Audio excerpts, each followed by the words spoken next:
Today we are going to be doing another rankings list, and we are going to be updating my top 10 first basemen in the game. One of the more stacked positions in the game: Frank Thomas, Carlos Delgado, Vladimir Guerrero Jr., just to name a few. Who is going to be the best first baseman in the game? Feel free in the comments to let me know what you think, and if you're excited for this one, do me a favor, hit the like button, hit that subscribe button if you're new. I would greatly appreciate it, and make sure to go follow me over on Twitch. I've been live streaming a ton of MLB The Show 22 over there recently. It's been a ton of fun, so I hope to see you all in the next stream, and let's get it.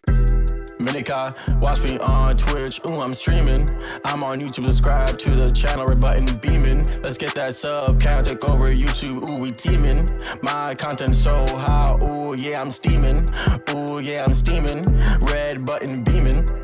Alright, so it is time to rank one of the most stacked positions in Diamond Dynasty, and that is the first baseman spot. Like my other videos, these are primary positions only, but because I know a lot of you guys are going to ask, because Albert Pujols is a primary left fielder, the 95 Rookie of the Year card. If I was to rank that card, he's definitely a top 3 first baseman in the game, but because he's not a primary first baseman, not going to be in this video. But the first baseman spot is completely stacked right now. There's a ton of great hitters, and that's what you want from the first baseman spot. You want somebody that can hit you a lot of home runs, get a hit a lot of the time. You want one of your best hitters on your team to be a first baseman. You don't need a Gold Glove defender. Definitely doesn't hurt to have one, but that's not something you really need in a first baseman. Like my other videos, these are going to be just my opinion, so if you agree or disagree with me, that is completely okay. I have the Lightning Rizzo, I have Delgado, who I'm probably going to sell soon, even though the card is really good. He's just super expensive. First base, also really big on whose swing you like the most. There's a lot of personal preference when it comes to first base. At number 10, we're going to get things started with a card that is very underrated and a card that not a lot of people know about, and that is 88 overall Jim Thome. Reason for that is that the Guardians collection is fairly expensive right now, with Jose Ramirez getting up to about 80,000-90,000 stubs,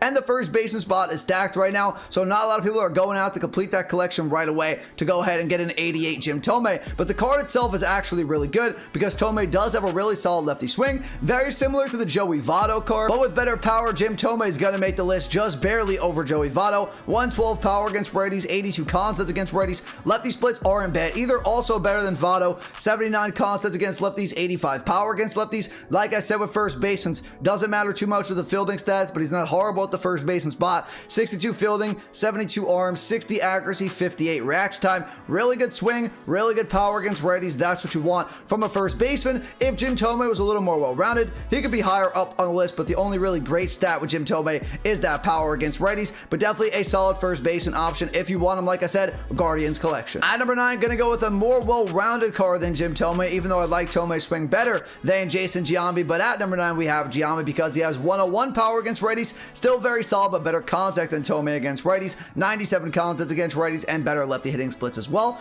84 contact against lefties, 82 power against lefties. Fielding stats, again, don't matter too much. 60 fielding, 63 arm, 68 accuracy, 52 reaction time. I personally am not the huge fan of Giambi. His swing is solid. It's not amazing in my opinion. He comes with good stats against both sides, so it's a solid first baseman option, but I would say I probably wouldn't use this card. I actually prefer Thome over Jason Giambi, but I know people do like Giambi's card, so I'm going to put him here at number 9. If you want to pick him up, about 30,000 stubs. At number 8, we're going to go from a player that I didn't really use in Jason Giambi to a player that I absolutely love in MLB The Show games. If you watch my MLB The Show 21 videos, you know how good I was with 99 overall finest Freddie Freeman, and the live series 89 overall Freddie Freeman is finally starting to be a great card in the game. I think he actually might get to a 90 plus overall in Friday's roster update, and if that happens, he's going to be even better than he is right now. He's getting great inside edge. The first time I made my first baseman rankings list for this year, Freddie Freeman wasn't even on it, but take a look at the inside edge and the stats now.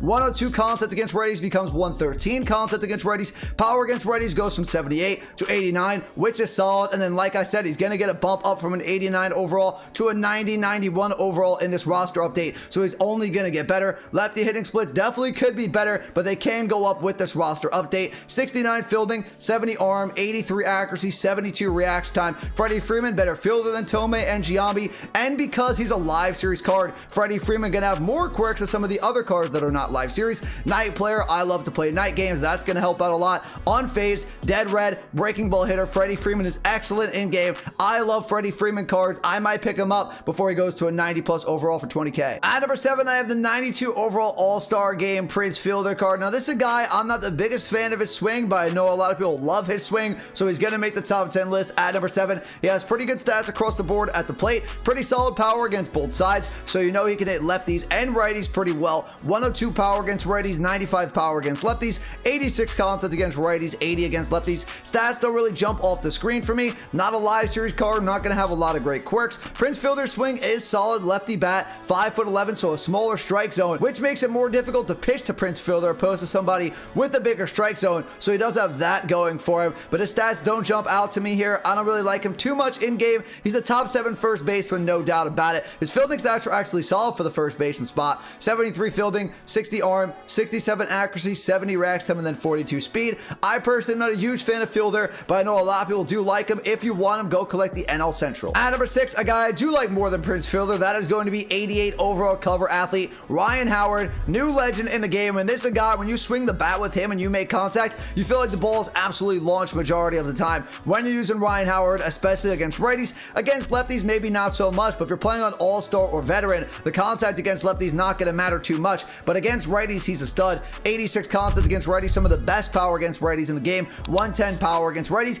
Can't wait for an upgraded Ryan Howard card down the road. Against lefties, still has that pop, like I said, 96 power against lefties. It's that 69 contact against lefties you don't like if you're playing on Hall of Fame or Legend, but if you're an All-Star or Veteran, it's not going to matter too much. You're going to love using Ryan Howard. If you're a Phillies fan, you love Ryan Howard when he was in the league, you're going to like this Ryan Howard card. He will get an upgraded version down the road, probably a 99. His fielding stats are pretty bad, but again, it's a first baseman, doesn't matter that much. 64 fielding, 59 arm, 56 accuracy, 55 reaction time, 34 speed. One of the best swings, by the way, at the first baseman spot. Absolutely launches the ball. Pick him up for 20K. At number 5, to get my top 5 starter, one of my favorite cards at the position. You definitely can argue Josh Bell can be higher than number 5 if you want to, but I do think there are 4 cards better than Josh Bell at the first baseman spot, but he is completely well-rounded. You want a well-rounded card, Josh Bell might be the best guy at the first baseman spot because he is that switch-handed bat, so he's always at an advantage at the plate. He has good contact against both sides, good power against both sides, not a bad defender for the first baseman spot.